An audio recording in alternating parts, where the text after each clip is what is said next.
Hi, I'm Julia Glander, and welcome to the magical musical world behind the story of Peter and the Wolf. Now that you've seen Peter's incredible adventure out there in the meadow, you may have noticed that Peter, and all of the characters actually, have something very special in common.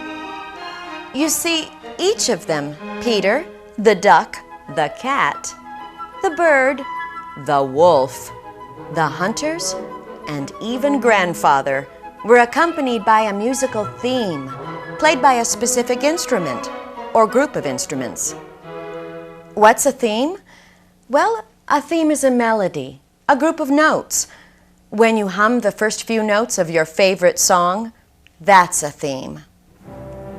And in the case of Peter and the Wolf, it's no accident that the characters have their very own special musical personalities.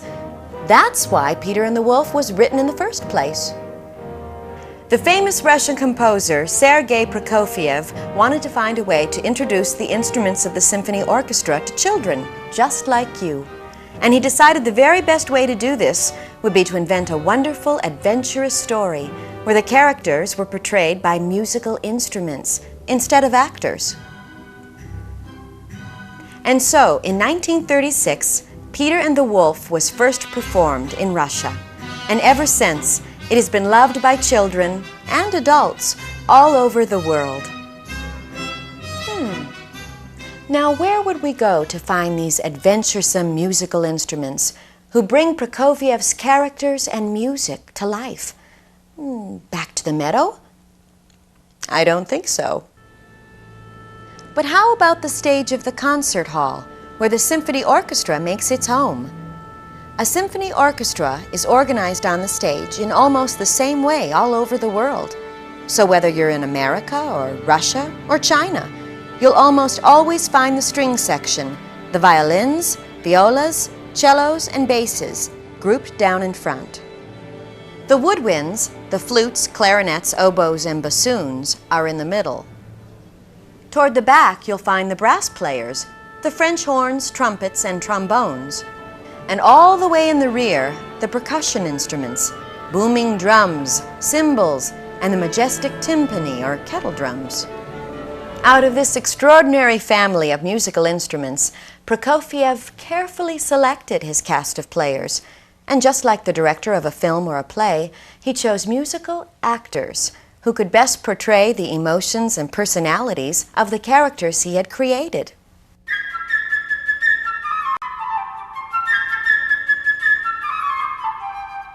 For the bird, Prokofiev chose the beautiful flutter of the flute, whose chirpy notes and dazzling scales were quick to capture the soaring flight of Peter's best friend.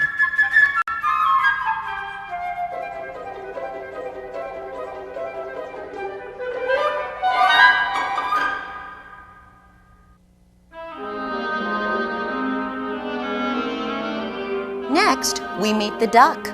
What instrument could sound like a duck, Prokofiev thought, waddling and a little awkward. Listen to the moody call of the oboe, and you can just imagine a little duck quacking along on his way to the pond.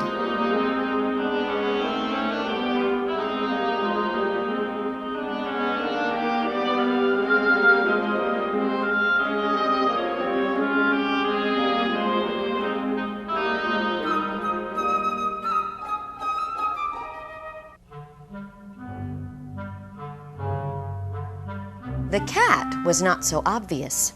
Sometimes the cat is quick and graceful. At other times, he's careful and calculating as he creeps through the tall grass.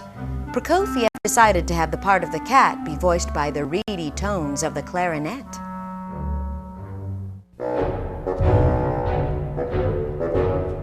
There was only one choice for grandfather's gruff, raspy voice, the lowest, funniest, oldest sounding instrument in the orchestra, the bassoon.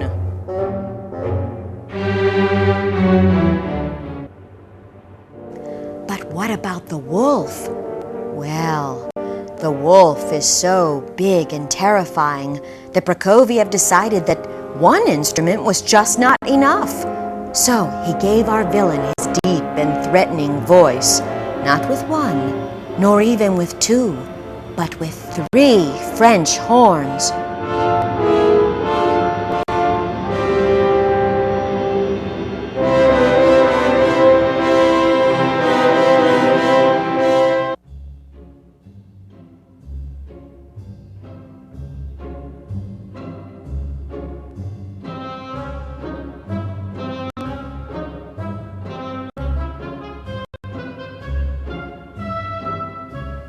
And the hunters certainly make a racket with the firing of their guns. The resounding boom of the timpani signals their cacophonous arrival on the scene.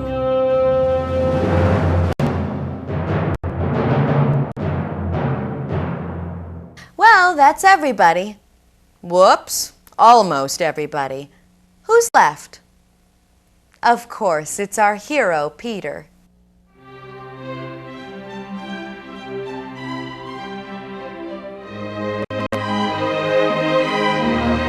And for Peter, Prokofiev decided that the lively, youthful sound of the entire string section would best bring the adventuresome boy to life.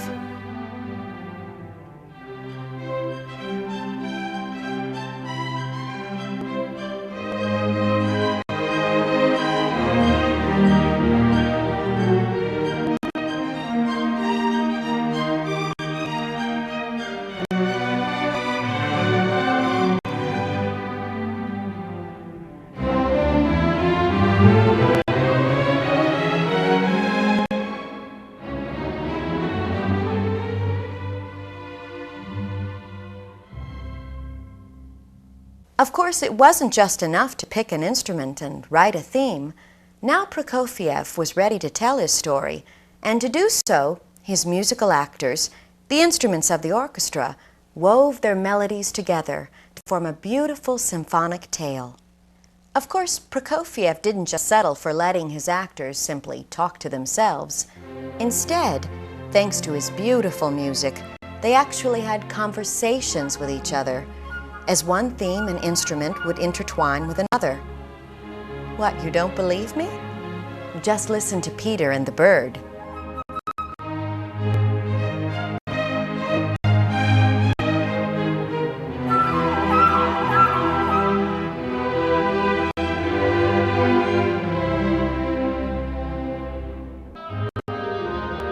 Or the bird and the duck duking it out.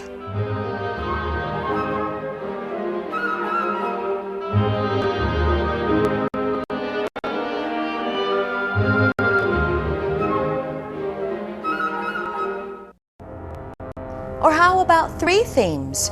The wolf, the cat, and the bird.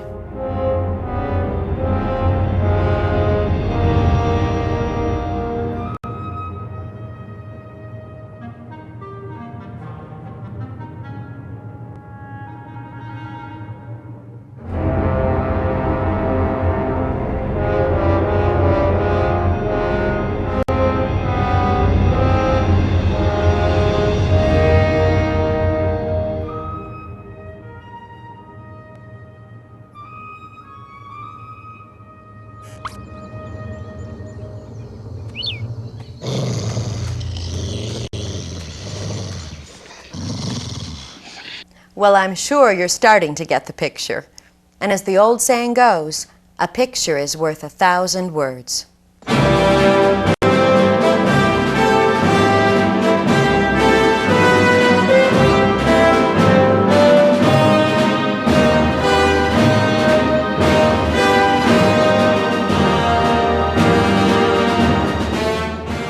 But when you hear the incredible range of emotions, actions, and expressions the instruments convey within Peter and the Wolf, you realize Prokofiev's music is worth even more.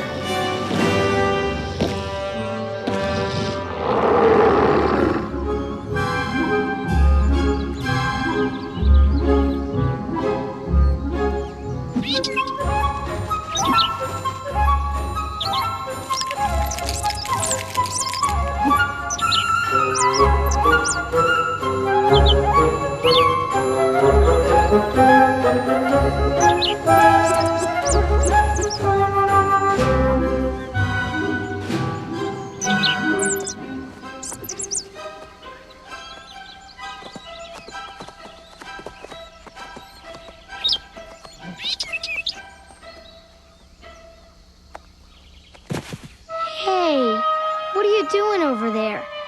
Everything turned out okay, didn't it? Listen, you'll never have to be scared again, 'cause I'll always be here to protect you.